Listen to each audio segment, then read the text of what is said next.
Fala pessoal, tudo bem? Seja muito bem-vindo, muito bem-vinda aqui no canal. Hoje vamos falar do BBGO11, um fundo que estava envolto aí numa polêmica, teve uma queda abrupta aí dos seus rendimentos. Hoje a gente vai entender o porquê e você vai poder tomar a sua decisão se você acha interessante esse investimento ou não, se você mantém na sua carteira ou não, tá certo? Então vamos para o relatório, né, gerencial aqui mais atualizado, né? Para quem não sabe, ele é um fiagro também do segmento de crédito, como tantos outros. E claro, se você ainda não é inscrito no canal, já deixa a sua inscrição e ative as notificações. Então vamos lá, né? Ele mesmo, né, já começa prestando esse esclarecimento, porque ele sabe que isso teve uma repercussão. Ele pagou, né, 21 centavos apenas por cota, a gente vai ver o histórico do que ele vinha pagando, mas a informação que eu já considero mais relevante aqui é essa informação de que não houve nenhum atraso de pagamento ou calote na sua carteira, que é o principal, tá? Que seria o motivo, a meu ver, de maior preocupação, então, sem atraso, sem inadimplência, tá certo? E a grande questão ali foi uma mudança, né, inclusive aprovada pelo regulamento, de regime de competência, né? Com isso, ocorre ali aquela famosa marcação a mercado, tá? Eu vou te explicar melhor mais para frente o que é isso, fica tranquilo, mas essa marcação a mercado, ela, né, oscila, né? Ela traz uma maior oscilação, em contrapartida, ela também traz uma maior transparência para o investidor, tá certo?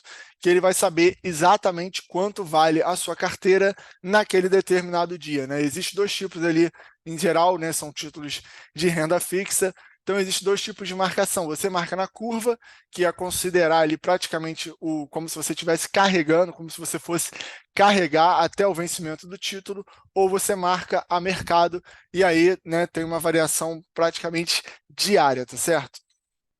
Então, o gestor informa ali que a parte, né, principalmente dos recebíveis vinculados ao IPCA, né, sofreu uma marcação negativa, inclusive o índice ali da Ambima de IMAB teve um desempenho negativo de menos 31. Ele vai mostrar esse gráfico de forma mais didática abaixo, tá? Isso também pode provocar uma maior oscilação nos rendimentos. A gente vai ver no resultado exatamente a linha que provocou. Então tá aí o gráfico, né, dos comparáveis, né, dos títulos de renda fixa que são usados como referência. Então, todos aí tiveram um desempenho negativo refletindo na cota dos fundos, tá certo? Então, para quem, né, ainda não conhece, vamos passar para as informações gerais também. A gente já está aqui, vamos botar a mão na massa, né? Então, o fundo está com um patrimônio ali de mais de 391 milhões, tem 11.542 cotistas. Taxa de administração ela é menor do que a média do mercado, de apenas 0,85 ao ano, e uma taxa de performance de 10% sobre o QCD CDI mais um, tá certo? Então, o fundo está com uma carteira, né? E essa parte aqui do IPCA 48,60 foi a mais afetada pela marcação a mercado, que a gente já vai te explicar, mas o resto, né, 1,70 ali praticamente encaixa. Tem um prefixado, né, que é uma coisa também mais específica desse fundo, com 1,32, e o CDI com 48,38 em termos de indexadores, tá certo? Então aqui está o percentual, né, de PL que a gente acabou de ver, e aqui ele coloca a taxa média de compra e a taxa de mercado. E é justamente essa diferença aqui, né? Você vê que então, a taxa média de mercado está maior do que a taxa de compra, o que vai significar exatamente que os títulos sofreram uma desvalorização, mas isso aqui não é uma perda, não é uma perda definitiva, tá? É apenas uma variação contábil, que isso precisa também ficar claro. O gestor traz também, muito bacana aqui, a tabela de sensibilidade, que seria mais ou menos quanto você seria remunerado ao comprar a cota nesses respectivos preços. No momento que eu estou falando com você, a cota tem oscilado ali entre 86 e 87, mas vamos utilizar aqui R$ 86 como exemplo, você estaria sendo remunerado, né, considerando a carteira toda, ao equivalente a CDI mais 6,93%. Tá? Em termos de composição da carteira, né, a gente já viu que não tem ali inadimplemento, tá certo? Nem calote, todos estão pagando, né? Você vê que tem mais de um devedor com mais de um título, por exemplo, o Eldorado tem três, né? E aí ele vai separar, aqui embaixo vai dar maiores informações, tanto em termos de segmentação, né? maior posição ali em grãos, 24,33, insumos agrícolas em terceiro com 11,39, em segundo, açúcar e etanol. O fundo tem sim uma diversificação geográfica interessante, presença em diversos segmentos, como você está vendo aí na tela, e em relação aqui ao desconto, em relação ao valor da cota de mercado, está negociando com desconto ali de 10,4%, tá certo? Então você vê que em outubro, na data de fechamento desse relatório, a cota de mercado estava 88,50, está até maior do que está agora nesse momento, e a cota patrimonial está 97,70, né? Teve uma queda ali relevante de setembro para outubro, muito em função desse anúncio, né? Desse rendimento, né, considerado pequeno aí pelo mercado, tá certo? Então tá aqui, a gente chega no relatório, tá? E agora eu vou te explicar essa questão da marcação a mercado. Essa linha aqui, né, o MTM CRA, você vê que foi negativa aqui, menos 2,88. E com isso, né, se a gente vê aqui o resultado líquido do fundo, a gente vê que esse mês de outubro foi um resultado bem abaixo por conta dessa questão do regime de competência, tá certo? Mais ou menos, vou resumir aqui, né, claro, de maneira simples para você entender. Quando você compra um título ali, vamos supor que você comprou o título de uma empresa do setor de energia elétrica, comprou uma Eletrobras, uma debênture até 2030. Aí, como é feita essa precificação?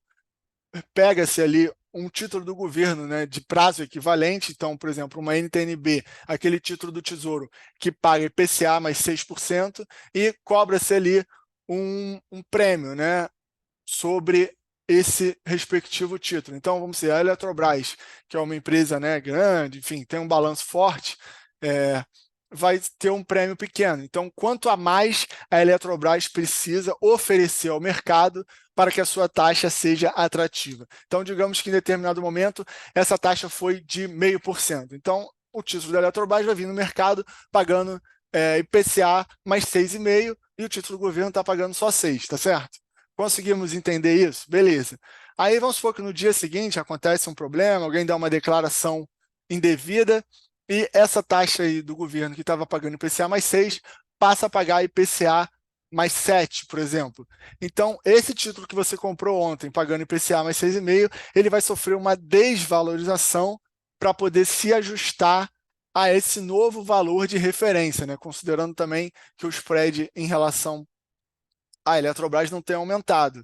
Então é mais ou menos isso, tá? Se você compra um título pagando ali seu IPCA mais X, e no dia seguinte, esse mesmo título está sendo oferecido ao mercado a IPCA X mais alguma coisa, esse título vai se desvalorizar. Se no dia seguinte esse título tiver oferecido a IPCA menos X, esse título vai valorizar, entendeu? É sempre o inverso. Se você comprou, no dia seguinte está maior a taxa, o teu título se desvaloriza. Se você comprou no dia seguinte, essa taxa está menor, o teu título se valoriza, tá certo? E no caso aqui, como a gente viu, né, aquela tabela ali com as remunerações, ele sofreu uma variação negativa, tá certo? Lembrando que isso aqui não é definitivo, tá? Então teve uma queda ali abrupta, né? Realmente, 21 centavos, no outro mês pagou 75, enfim. E a gente observa também, né, que ele não é uma gestão que faz questão ali de linearizar as cotas, tá certo? Você vê que tem uma variação ali entre o resultado por cota e a distribuição por cota, né? Sempre foi uma distribuição razoavelmente alta, mas o resultado sempre oscilou muito. Então é uma característica do fundo, não é certo nem errado, mas quem comprar tem que estar ciente ali dessa maior variação na distribuição dos rendimentos, tá certo? Então, falando em rendimentos, né, tá aqui o histórico dos rendimentos pagos, né? Você vê que desde julho para cá já vinha tendo uma queda interessante. Uma parte disso se explica, né, pela própria inflação, que estava vindo baixa, e também pela Selic, né, que começou a diminuir. Isso tem reflexos no CDI, mas realmente essa queda aqui abrupta, ela se explica por esse regime de competência. Eu espero que você tenha entendido, tá certo? E seguindo, né, os rendimentos, o dividend yield da carteira foi apenas de 0,24 em outubro, né? Queda também explicada pelo que a gente já falou aqui exaustivamente, tá certo? E aqui ele vai dar algumas características, né, das cinco maiores posições, né, que representam aí 5%, ou um pouco mais de 5% da carteira.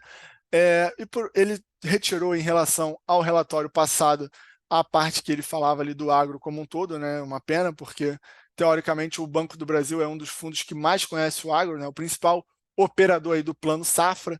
Mas enfim, por hoje era isso, tá, pessoal? Espero que vocês tenham gostado. Espero que a polêmica tenha sido esclarecida. Agora você está pronto para tomar a sua decisão, tá certo? Deixa aquele like aí para esse vídeo poder alcançar o maior número de pessoas e, claro, não deixe de se inscrever no canal. Grande abraço, tenha um excelente dia.